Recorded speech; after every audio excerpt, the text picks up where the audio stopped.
Allahu Akbar, Allahu Akbar, Allahu Akbar. Allahu Akbar, Allahu Akbar, Allahu Akbar. Allahu Akbar, Allahu Akbar, Allahu Akbar. Walillahil hamd. Allahu Akbar kabira walhamdulillahi katsira wa subhanallahi bukratan wa asila. La ilaha illallah wahdah sadaqa wa'dah wa nasara 'abdah wa a'azza jundah wa hazama al-ahzaba wahdah. La ilaha illallah wa la na'budu illa iyyah mukhlishina lahu ad-din walau karihal kafirun. Alhamdulillah, alhamdulillahilladzi harrama siyama ayyamal a'yadi diyafatan li'ibadihi salihin.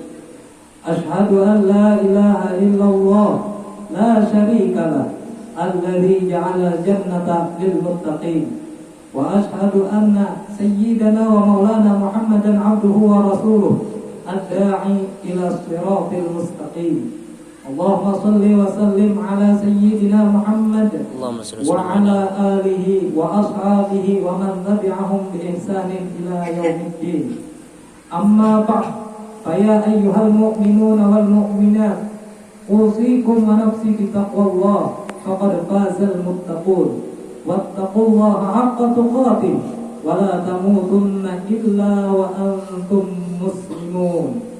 Ma'asyiral muslimin wal muslimat, jamaah Idul Fitri rahimakumullah. Ketika matahari akhir Ramadan tenggelam di langit sebelah barat dan malam 1 Syawal datang, maka berubahlah segenap perasaan kita. Duka berganti suka, sedih lenyap, datang gembira.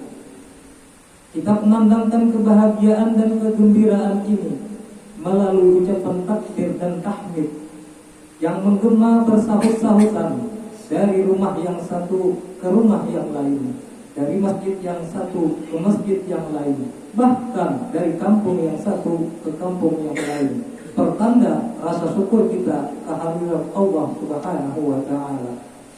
Selama Ramadan, sebulan penuh kita lamanya kita menempuh suatu perjuangan yang sangat berat. Lebih berat daripada perjuangan mengangkat senjata menghancurkan musuh yang nyata. Lebih berat daripada perjuangan dengan hanya mengorbankan sebagian kecil dari harta yang kita miliki.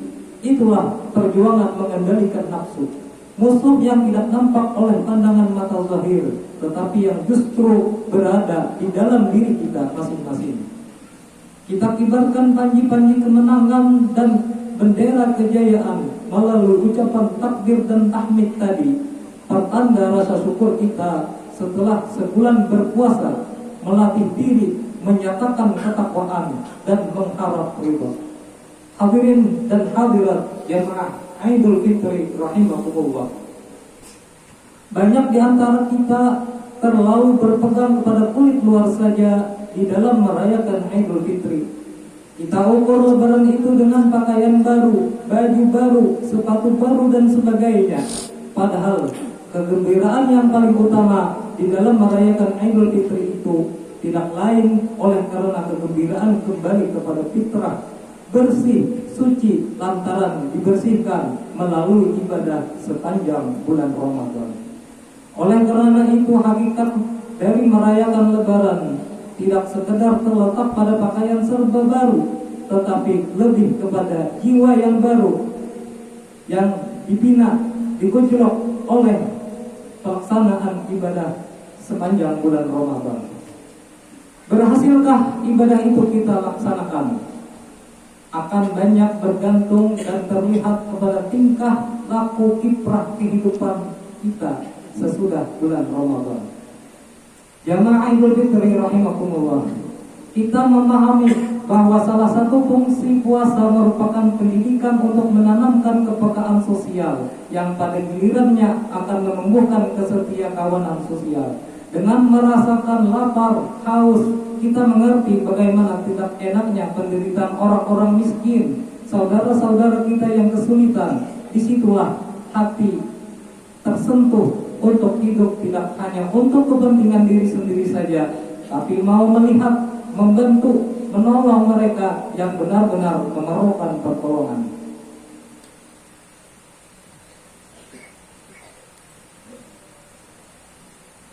puasa konsep Islam dengan puasa seolah-olah berkata, rasakanlah lapar, haus, enak atau tidak. Kalau kau tahu lapar, haus, tidak enak, laparmu sebentar, hausmu sekejap. Jika maghrib datang, lapar itu hilang, haus itu lenyap. Bagaimana saudara-saudaramu muslimin yang terkapar di kolong-kolong jembatan, yatim piatu yang merintih kelaparan, tiap hari mereka merasakan seperti itu tanpa tahu hidup dan nasibnya akan berubah.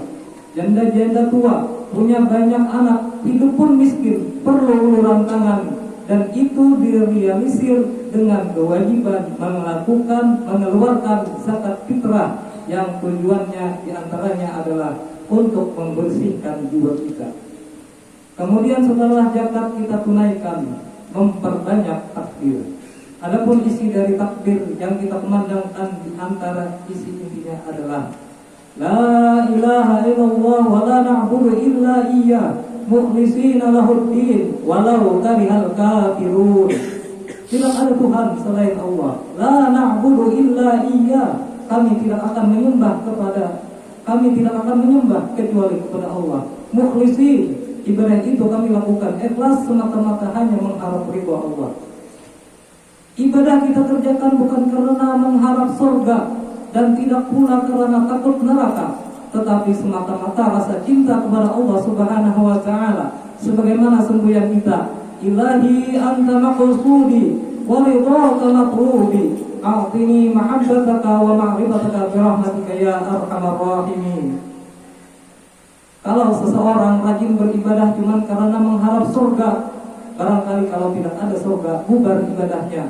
Kalau seseorang melakukan ibadah cuma karena takut neraka, barangkali kalau tidak ada neraka, orang tidak akan melaksanakan ibadah. Tetapi kalau semata-mata oleh rasa cinta kepada Allah, itulah tingkat keikhlasan yang tinggi adanya. Maka takbir yang kita kumandangkan mendidik dan mengajarkan kita untuk menyembah Allah dengan ikhlas dalam segala keadaan. Walau karihal kafirun, walaupun orang-orang kafir tidak senang atau membenci dengan hal semacam itu. Lalu yang kedua dari isi kandungan takbir itu, La ilaha illallah wahdah, tiada Tuhan selain Allah.